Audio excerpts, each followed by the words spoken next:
Bismillahirrahmanirrahim. Assalamualaikum warahmatullahi wabarakatuh.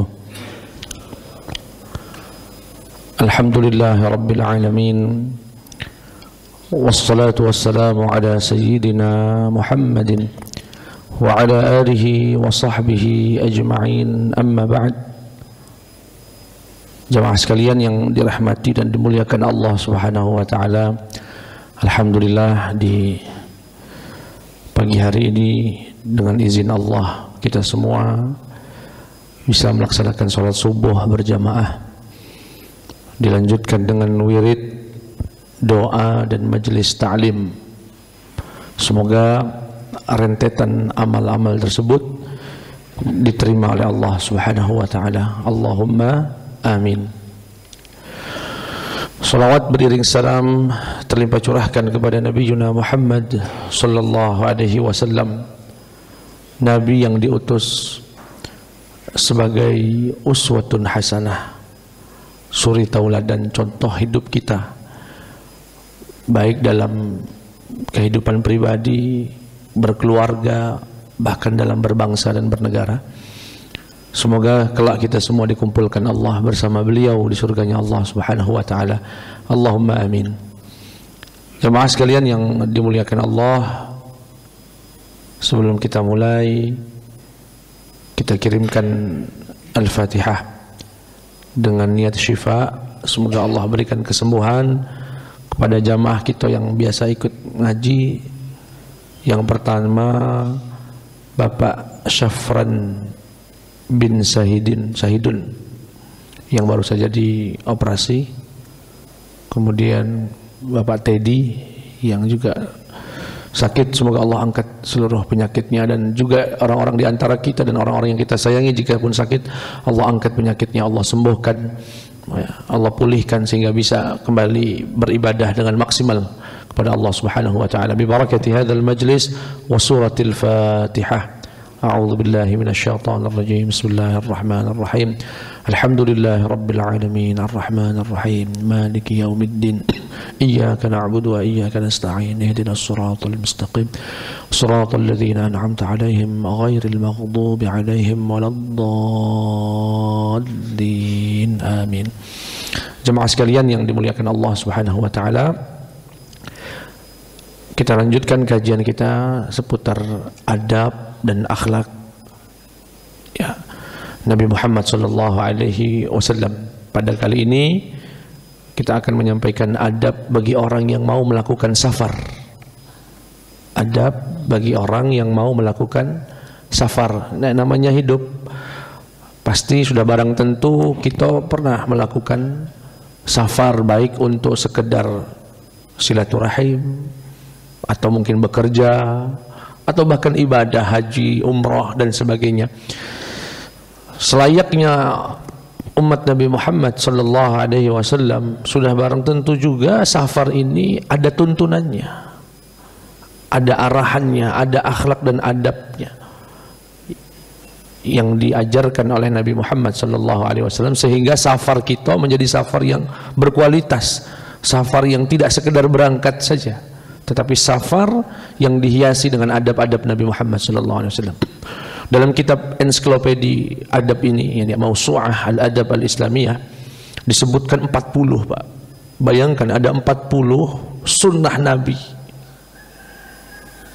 yang disyariatkan saat safar, bahkan lebih ya. Yang pertama, ya, mungkin nanti kita akan buat 2 atau 3 pertemuan.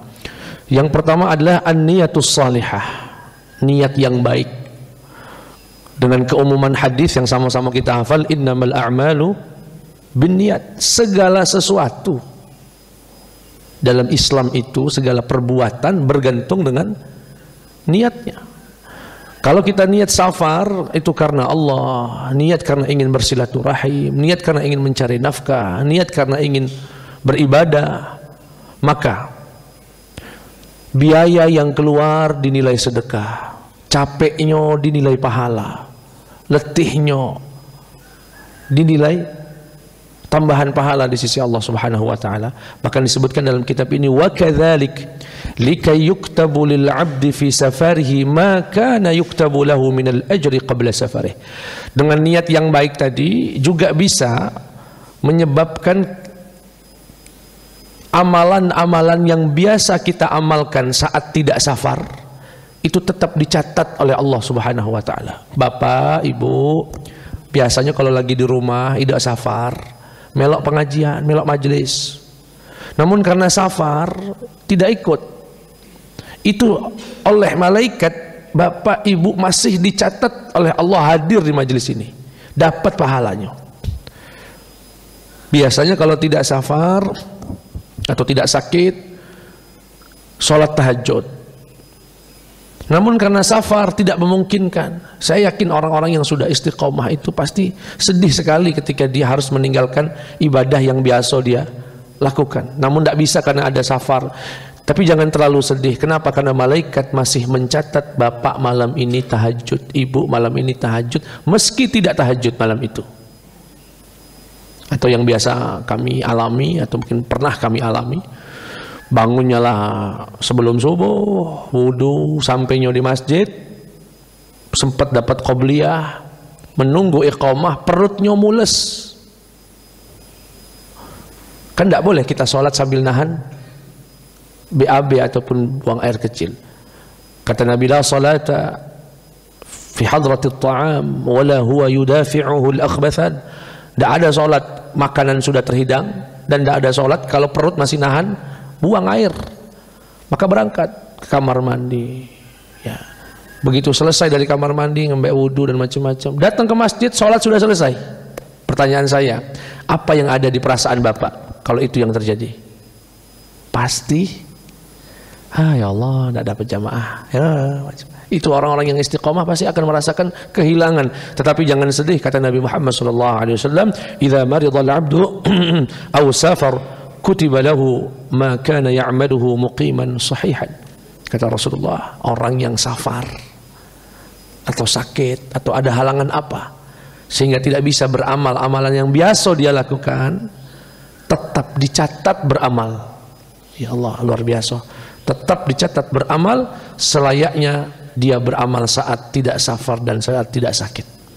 Nah, ini pentingnya niat. Tapi kalau tidak diniatkan saat safar itu, maka hal-hal semacam tadi tidak dicatat oleh Allah Subhanahu wa taala. Ini pentingnya niat. Yang kedua, janganlah safar li ajli ma'siyatillah. Safar tapi untuk maksiat. Na'udzubillah. Safar untuk ngelabrak wong. Safar nak nyambung ayam. Safar, na'udzubillah, ya. Insya Allah tidak kita lakukan. Kalau itu dilakukan, ya, biaya yang dipakai dihitung dosa, waktu yang berlalu dihitung dosa, capeknya dosa, semakin capek, bal kullama izdada ta'ban wa nafaqatan izdada itsman.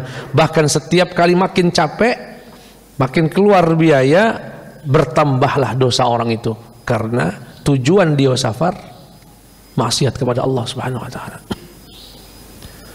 Yang ketiga, ini mungkin jarang kita lakukan tetapi sangat baik. Apa itu? Istikharah. Sunnahnya itu, Pak, Bapak nak berangkat misalnya, nak ke jauh, ada baiknya istikharah di malam hari, salat 2 rakaat dengan wudu yang sempurna. Rakaat pertama al-kafirun, rakaat kedua al-ikhlas. Supaya dengan sholat yang sempurna, salam, berdoa kepada Allah, ya Rabb, sampaikan kami ada rencana akan safar, akan bahkan ibadah sekalipun. Jika safar ini ada kebaikan dunia dan akhirat, mohon dipermudah, mohon dilancarkan. Jikapun tidak, mohon palingkan kami dari safar ini. Itu bentuk penghambaan yang total kepada Allah. Sampai nak safar baik, izin dulu sama Allah. Istikharah itu, Pak, salah satu media kita izin sama Allah Subhanahu wa taala. Salah satu cara kita menunjukkan galau-galonya dengan izin Allah, galau-galonya dengan petunjuk dari Allah Subhanahu wa taala. Adab yang berikutnya, yang keempat, melengkapi adab yang tadi, istisyarah, yaitu meminta pandangan, pendapat orang yang kita anggap berpengalaman dalam bidang yang kita nak lakukan. Dan sebetulnya ini dua konsep dalam Islam yang saling melengkapi, Pak. Sebetulnya tidak hanya dalam safar, dalam segala bidang, dalam bidang usaha, dalam bidang bahkan nak bangun rumah, nak bangun masjid, nak bangun apa saja, itu dua hal ini seyogyanya dilakukan oleh orang muslim. Yang pertama istikharah, yang kedua istisyarah. Istikharah minta petunjuk ke Allah, istisyarah minta petunjuk ke manusia, ke orang yang kita anggap punya pengalaman. Kalau Imam Nawawi, urutan yang betul bukan istikharah baru istisyarah. Urutan yang tepat disebutkan dalam Al-Adhkar, kitab beliau, itu istisyarah dulu. Aku misalnya pengen ada rencana bangun rumah, atau pengen ada rencana usaha. Langkah pertama, cari teman, kenalan, uang yang punya pengalaman di bidang usaha. Tanyakan, minta pendapatnya, begini caranya, pandangannya, SOP-nya, bagaimana sistem penggajiannya, bagaimana sistem karyawannya, bagaimana memilih lokasi yang strategisnya. Tanya, itu namanya bagian dari istisyarah. Bertanya kepada, di bidang medis berarti nanyanya ke dokter, orang yang ngerti kesehatan. Di bidang usaha ya pada pengusaha. Di bidang pembangunan tanya, oh luar biasa itu Pak. Banyak ilmu yang tidak ada dalam teori, ada dalam pengalaman. Makanya bahasa orang Arab, nasihat orang Arab, salil mujarrib wala tas'alil hakim. Tanyalah orang yang sudah pengalaman, jangan tanya orang yang sekedar tahu. Nah umrah saja, bahkan umrah saja Pak, kita yang sudah sering itu jangan pernah merasa sudah cukup. Enggak, tanya lagi dengan orang yang baru datang, apa dia aturan barunya sekarang, mak manolah, kondisinya bagaimana, apa yang harus dipersiapkan. Tanya. Saya termasuk yang hampir setiap tahun melakukan umrah, pun kalau mau berangkat selalu bertanya kepada Ustadz siapa yang baru pulang, apa yang baru di sana itu ada apa. Oh ya Ustadz, sekarang tidak bisa lagi mak ini, tidak boleh lagi mak ini. Oh, kita persiapkan semua. Ini bagian daripada istisyarah. Nak mondokkan anak, tanya, Ustaz, bagus mana lah Ustaz, pondok apa Gontor, antara Gontor sama misalnya Dalwa, Darul, atau sama Temboro misalnya, atau sama kira-kira plus minusnya apa lah Ustaz, pandangan Ustaz. Ah itu bagian daripada istisyarah. Syukur-syukur yang ditanya ini lengkap, paket lengkap, ngerti medisnya, ngerti agamanya, ngerti bisnisnya, ngerti agamanya. Tapi kalau tidak, cuma ngerti di bidang bisnis, nanti tanya lagi ke orang kedua, yaitu seorang ustadz yang bisa mengarahkan pandangan syariatnya. Lah dapat dari seorang pengusaha pandangan begini, sistem gajinya begini, usahanya begini. Tanyakan ke ustadz, aku nak jualan, nak dagang, sistemnya mah ini ustadz, kira-kira menurut syariat melanggar tidak? Nah, ini istisyarah. Sudah dapat pandangan, pertimbangan, sholat malam, minta petunjuk sama Allah Subhanahu Wa Taala. Ya Allah, ini sudah aku istisyarah, aku sudah minta pendapat. Kalau keputusanku ini ada baiknya, mohon dilancarkan. Kalaupun tidak, mohon ganti dengan yang lebih baik. Subhanallah Pak. Dua cara ini menunjukkan kita itu wong yang rendah hati, wong yang selalu berpasrah kepada Allah. Termasuk safar, termasuk safar. Dan Imam Nawawi menyebutkan istisyarah dulu baru istikharah. Karena jangan sampai istikharah lah dapat petunjuk, kemudian bertanya sama uang, ragu, dibatalkan hasil petunjuk tadi. Ah itu sangat tidak beradab sama Allah. Yang bagus nanya dulu manusia pandangan-pandangannya, baru minta petunjuk untuk memantapkan pandangan kita dari Allah Subhanahu Wa Taala. Adab yang kelima saat safar, ibra'udz zimmah min huquqin nas, bebaskan diri dari tanggungan kepada hak manusia.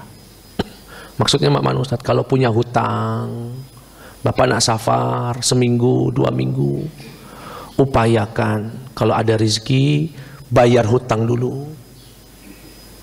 Mau berangkat haji tapi masih punya tanggungan, bayar dulu.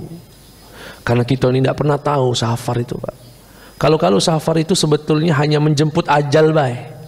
Saya punya tetangga di Lampung, ibu-ibu, uangnya jarang metu Pak. Sejak pensiun ya gawainya di rumah ngurus keluarga. Tahu-tahu ibu itu diajak reunian dengan pensiunannya di dinas kesehatan. Kesimpulannya hasil reuni itu nak jalan-jalan ke Itali. Melo dia, ya sudah berangkat, izin rombongan. Sampai di Itali ninggal, Pak. Ya jadi jauh-jauh ke Itali itu hanya sekedar jemput ajal baik, Pak. Karena memang ajalnya itu tidak dicatat di Indonesia. Ajalnya di Itali sana. Sebab saya mendengar kisah, bukan mendengar lagi, memang kita tahu nih yang dekat rumah kita. Begitu misterinya ajal itu, Pak. Dikira dia bakal senang-senang, dia bakal bahagia. Di masa Covid pula. Bayangkan itu. Sampai istri dia harus dipetikan, anaknya harus nyusul. Mending kalau di Romanya, di pelosok desa. Entah desa apa namanya. Nah, karena orang yang safar itu diintai dengan ajal, maka kalau punya hutangnya dibayar. Setidaknya pamit sama yang punya hutang, itu beradab. Pak Haji, aku punya hutang sama Pak Haji. Nah, minggu depan aku nak berangkat umroh. Mohon maaf, jangan Pak Haji, belum pacak aku bayarnya. Belum pacak aku bayarnya. Mohon maklumnya, mohon baca. Wah, itu orang yang beradab. Ya. Dan penting wasiatkan kepada anak. Juk tahu. Kaget kalau kita meninggal, na'udzubillah, masih punya hutang. Apa kata Rasulullah? Yughfaru lisyahidi kullu dzambin illa ad-dain. Orang yang meninggal di jalan Allah, tercabik-cabik tubuhnya sebagai syahid, diampuni semua dosanya, kata Nabi, kecuali hutang. Saking besarnya hutang itu. Nafsul mu'min mu'allaqatun bidaini hatta yuqda anhu. Rohnya orang muslim kalau meninggal terkatung-katung antara bumi dan langit, enggak kunjung masuk surga walaupun ahli ibadah sampai hutangnya dibayar. Apalagi dia nak safar. Apalagi safarnya sering. Minggu kemarin ke Singapura, kayak bulan depan ke Malaysia, kayak bulan depan lagi ke Jawa. Tidak ada komunikasi dengan yang dihutangi. Kira-kira perasaannya apalah Pak, uang yang menghutang? Wong ini ku perhatikan safar terus, metu terus, utang tidak dibayar. Banyak duitnya dia nih. Mulai. Contoh terbaik kita siapa di sini Pak? Nabi Muhammad SAW. Bayangkan nih Pak, bayangkan. Nabi itu diusir dari Mekah ke Madinah, hijrah. Tapi sebelum berangkat, dipanggilnya Sayyidina Ali. Ali, itu di rumah aku ada barangnya wong ini, ada barangnya wong ini, ada barangnya wong ini. Kaget kamu kembalikan nih. Subhanallah, dia kembalikan Pak. Makanya aneh orang Arab ini sama Nabi. Percaya betul, nitipkan semua hal kepada Nabi Muhammad. Cuma satu yang nggak dipercaya itu, beliau ngaku Nabi. Itu baik Pak. Bayangkan disebutkan dalam kitab ini, istakhlafa Ali bin Abi Thalib li raddil wada'i ila ahliha. Nabi sebelum berangkat sempat memanggil Sayyidina Ali, meminta beliau mengembalikan barang-barang orang yang memusuhi Nabi. Balikan. Di Nabi dulu rumahnya tempat penitipan barang Pak. Uang tidak percaya sama istrinya, Dewi tidak percaya sama Nabi. Nah ini pokoknya semua yang berkaitan dengan tanggungan-tanggungan hak manusia, titipan, hutang, ya dan sebagainya dibebaskan dulu. Nah, itu adab orang yang nak safar. Ya. Kemudian khusus perempuan, ada musafaril mar'ati min ghairi mahram. Dilarang wanita safar sendirian. Disebutkan dalam hadis Nabi Muhammad, la yahillu limra'atin, tidak halal bagi seorang perempuan tu'minu billahi wal yaumil akhir, yang beriman kepada Allah dan hari akhir, tusafiru masirata yaumin wa lailah, melakukan perjalanan satu hari satu malam, illa ma'adhi mahramin, kecuali berangkat dengan mahramnya. Ini pendapat mayoritas ulama begitu Pak. Tidak boleh perempuan itu berangkat sendirian. Ya, namanya fitnah macam-macam banyak terjadi. Cuma dalam kondisi tertentu, ya. Pendapat kedua, dan ini dari mazhab Imam Malik, mengizinkan perempuan itu safar sendiri dengan syarat ada jaminan keamanan dalam perjalanan, ada rombongan bersama dia perempuan. Ya, dan ini menjadi solusi pendapat kedua ini bagi umroh. Biasanya ada, mohon maaf, umroh atau haji janda tua, wong tua ndak kate, suami ndak kate, anak masih kecil-kecil, nak berangkat. Dan Arab Saudi pun sekarang mengizinkan itu Pak, umroh tanpa mahram. Dulu ndak boleh lagi, sekarang boleh. Artinya pindah pendapat itu. Ya, karena mempertimbangkan. Itu pendapat dalam mazhab Imam Malik, dan hadisnya ada yang membolehkan itu. Selain hadis ini yang tadi melarang, ada hadis Nabi berbunyi begini Pak, Suatu hari nanti kata Rasulullah SAW akan ada seorang wanita dari kampung Hira, kampung di daerah Irak namanya Hira. Dia akan berangkat haji sendiri. Kata Nabi, tidak takut dalam perjalanannya kecuali kepada Allah. Hadisnya panjang. Sebetulnya hadis ini tidak sedang membahas safar sendirian, tapi Nabi nak ngenjuk tahu kage Islam itu akan kuat. Saking kuatnya rasa aman berada di seluruh wilayah umat Islam. Sampai-sampai ada betino berani berangkat dewean. Saking amannya jalan itu. Jadi Nabi itu sedang menjelaskan prediksi di suatu hari nanti umat Islam itu kuat, saking kuatnya, saking hebatnya, semuanya aman, nggak ada masalah. Kalau di zaman Nabi kan wong Muslim nak berangkat dagang tuh takut-takut Pak, kaget dibunuh wong, dirampok, Nabi sedang menjelaskan itu. Sebetulnya hadis itu nak menjelaskan tentang ya maju dan jayanya umat Islam. Tetapi Imam Malik melihat sisi lain. Oh berarti betino boleh berangkat safar dewean. Kalau nggak boleh Nabi seharusnya memberikan keterangan juga. Walaupun sebetulnya safar dewean tidak boleh.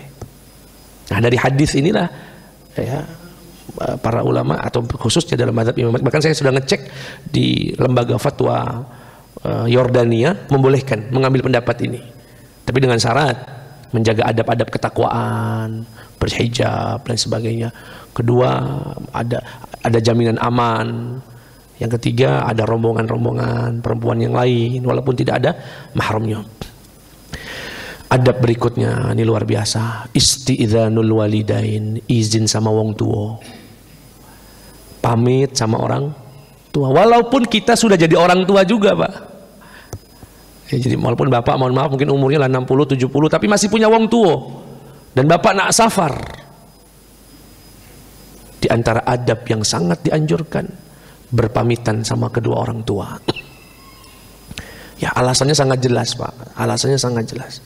Ridho kita, ridho Allah ada di mereka. Kalau di safar ini kita ninggal dan sudah minta ridhonya wong tua, berarti kan ninggal dalam keadaan diridhoi Allah Subhanahu wa taala. Dan saya kira ini yang di hadapan kami ini kan wong-wong tua sebuah. Kata orang Pak, kalau saya salah mohon diluruskan. Orang itu makin tua makin sensitif. Cepat kesinggung. Sensi Pak. Misalnya ada anaknya berangkat sama menantu atau sama bahkan cucunya jalan-jalan ke Singapura misal. Wong tuanya mungkin tinggal di kampung atau tinggal di daerah lain. Dapat kabar dari tetangganya, "Bu, Pak, si anak Bapak lagi di Singapura ya?" Loh, udah tahu. Udah kasih kabar. Iya, aku jingok dia di status Facebooknya lagi jalan-jalan di. Kira-kira perasaannya mak mana lah Pak? Wong tua anaknya jalan-jalan sekeluarga, dia udah dijo tahu. Justru tahunya dari orang, pasti kesinggung, enggak enak nih rasanya. Dan itu termasuk muslim yang begitu tidak berpamitan sama orang tua, itu akan tidak beradab. Bahkan kalau saya boleh tambahkan, dan ini saya ambil dari kitab Al-Adhkar, tidak hanya orang tua Pak, guru ngajinya yang sifatnya spesial, yang memang dia bimbingannya ke dia, banyak nanyanya ke beliau, itu minta doanya. Di sini ditambahkan juga karyawan kepada bosnya. Ya dia lagi nukang misalnya di masjid ini, kan sekarang kalau nukang di sini berarti ketuanya Pak Yai Najib. Pamit, Pak Haji, aku 3 hari ini tidak bisa begawe. Napa? Nah hajatan di Lubuk Linggau misalnya. Itu adab. Tidak nyelonong tahu-tahu tidak muncul, kita nyari mana wong ini. Tahu-tahu kaget muncul lagi setelah 4 hari. Nah, tidak boleh. Adabnya berpamitan, izin dengan orang tua dan orang-orang yang dianggap terhibur hatinya kalau dia dikasih tahu. Ya. Yang berikutnya, ini adab yang berikutnya yang ke-8, al-wasiyah, meninggalkan wasiat.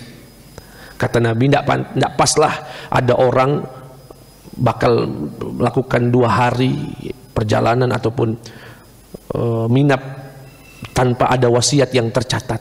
Catat wasiatnya, ya, terutama berkaitan dengan harta, ya, berkaitan dengan apalagi yang sakit mau berobat ke Singapura, mau berobat ke Malaysia, tidak tahu itu Pak, sudah 50-50 Pak itu. Pak, catat, wasiatkan 1/3 hartanya misalkan untuk di jalan Allah Subhanahu wa taala. disedekahkan, wakafkan. Nah, kaget kalau bapak meninggal, ini ada harta bapak, jadi harta warisan kamu, cuma bapak minta sepertiga, baik nak, mohon kamu sumbangkan, wakafkan ke masjid, wakafkan ke pesantren. Iya pak, karena kalau semuanya diserahkan ke anak jadi waris, kita tidak tahu anak kita ini ingat kita tidak kayak itu. Uang itu untuk apa tidak tahu. Ya, maka dalam Islam membuka keran untuk kita mewasiatkan sebagian harta itu di jalan Allah untuk bekal kita dewek. Dan itu tidak boleh lebih daripada 1/3. Kemudian yang ke-9 al-istikhlaf. Fayambaghi lil mar'i an yastakhlifa ala ahli baitihi man yaqumu ala umurihim. Hendaknya orang yang mau safar mengangkat seseorang menggantikan posisinya untuk ngurusin keluarganya. Kalau bapak nak safar, minta siapa misalkan kakaknya, kakeknya, ya. Seperti saya ada lihat di sini kemarin. Dia nak berangkat haji, suami istri, anaknya masih SMP. Siapa yang nak ngurusi dia inilah? Saya tanya, kakek, anak-anak siapa yang ngurusin? Alhamdulillah, neneknya datang dari kampung. Nah, itu sunnah, bagian dari sunnah mencari pengganti dia dalam ngurusi anak. Al-istikhlaf namanya. Seperti halnya Nabi Muhammad SAW meminta Sayyidina Ali untuk ngurusi rumahnya. Ya. Dan yang ke-10, meninggalkan nafkah buat keluarga. Jangan berangkat baik. Bahkan sebagian ulama mengatakan belum dinyatakan mampu berangkat haji kalau dia baru sekedar mampu biaya untuk dia dewek, sedangkan anak yang ditinggalkan terlantar. Disebut mampu itu punya biaya untuk hidup di kota suci Mekah Madinah, dan punya biaya untuk keluarga yang ditinggalkan. Selama berapa hari? Ya selama berapa hari dia? 40 hari. Kira-kira berapa lah anak itu makan 40 hari? 4 juta, 5 juta, 10 juta. Ya. Nah, itu ditinggalkan. Jangan sampai dia berangkat enak-enak keluarganya sengsara. Yang ke-11, at-tazawwud bin nafaqatil halal. Berbekalah dengan harta yang halal. Yang nak berangkat ini bawa bekalnya yang halal. Kenapa? Karena salah satu keistimewaan wong safar itu mustajabud doa. Doanya mustajab. Kalau dia berangkat pakai uang riba, dia berangkat mohon maaf pakai uang orang tanpa izin, bahkan naudzubillah sebagian ada yang berangkat pakai uang masjid, tidak pamit sama pengurusnya, ya, ditilapnya uang masjid misalnya, naudzubillah, maka menjadi orang yang tidak mustajab doanya, akan sia-sia bahkan dosa selama perjalanan dia. Nabi Muhammad SAW menyebutkan dalam satu hadis, "Dzakara ar-rajula yutilu as-safar, ash'ath aghbar, yarfa'u yadayhi ila as-sama, yaqulu ya Rabb, ya Rabb, wa mat'amuhu haram, wa mashrabuhu haram, wa malbasuhu haram, wa ghudhiya bi haram, fa anna yustajabu lidzalik." Kata Nabi cerita ada orang safar, rambutnya itu sampai kusut-kusut, berdebu. Kemudian orang tersebut yang safar tadi mengangkat tangannya ke langit, merintih-rintih, ya Rabb, ya Rabb. Orang ini semestinya doanya mustajab. Bayangkan musafir, ngangkat tangan, merintih-rintih. 3 syarat dikabulkannya doa ada pada orang ini. Tapi apa kata Nabi? Wa mat'amuhu haram. Makanannya haram. Mashrabuhu haram, minumnya haram. Malbasuhu haram, pakaiannya haram. Wa ghudhiya bi haram. Konsumsinya, pegangannya haram. Fa anna yustajabu lidzalik. Maka bagaimana Allah akan mengabulkan doanya? Ini safar, jadi mohon maaf, koruptor berangkat haji tidak berkah, tidak diterima oleh Allah Subhanahu wa taala. Ini dan adab yang berikutnya, upayakan membawa nafkah itu yang cukup, bahkan bila perlu lebih dari yang dibutuhkan. Jadi safar itu bawa nafkah untuk dirinya dan meninggalkan nafkah untuk keluarganya.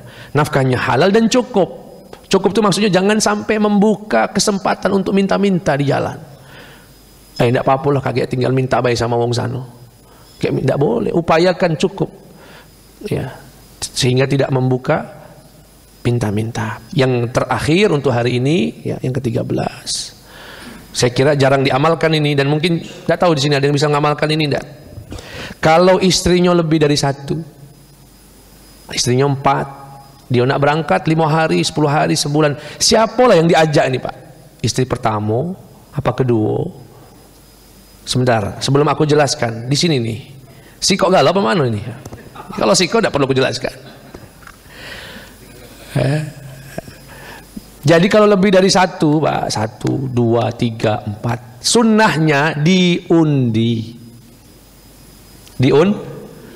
Disebutkan dalam hadis Nabi Muhammad SAW dalam riwayat Imam Bukhari, kana idza arada an yakhruja, Nabi kalau nak safar, aqra'a baina nisa'i, beliau akan undi di antara istrinya. Fa ayyatuhunna kharaj sahmuha, siapapun yang namanya metu, dialah yang diajak Nabi.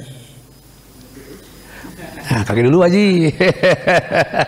Kalau namanya dia galau Jadi kalau sudah keluar nama keluar, itu yang diajak. Di safar berikutnya diundi lagi tanpa memasukkan nama yang sudah diajak. Nah, itu Pak Haji. Tapi saya kira ini tidak diamalkan, si kok galau di sini nih. Ya. Itu semua demi apa? Demi menutup keributan, ighlaqul masyakil. Jadi kalau bisa dikumpulkan empat-empatnya. Tidak mungkin saya tak kumpulkan empat-empatnya perang misalnya. Ya sudah. Pacaran dewek itu ngaturnya. Ya. Saya kira itu jamaah sekalian yang dimuliakan Allah Subhanahu wa taala. Nanti insyaallah dalam kesempatan berikutnya kita akan jelaskan adab safar yang berikutnya, di antaranya tidak boleh safar sendirian, harus upayakan jangan sendirian. Nanti safar itu kalau lewat tanjakan, Pak, sunnahnya kalau lagi tanjakan begini, sunnahnya takbir. Jadi kalau bawa mobil lewat tanjakan, Allahu Akbar, itu sunnahnya. Nanti banyak doa-doa yang dibaca, zikir-zikir yang dibaca.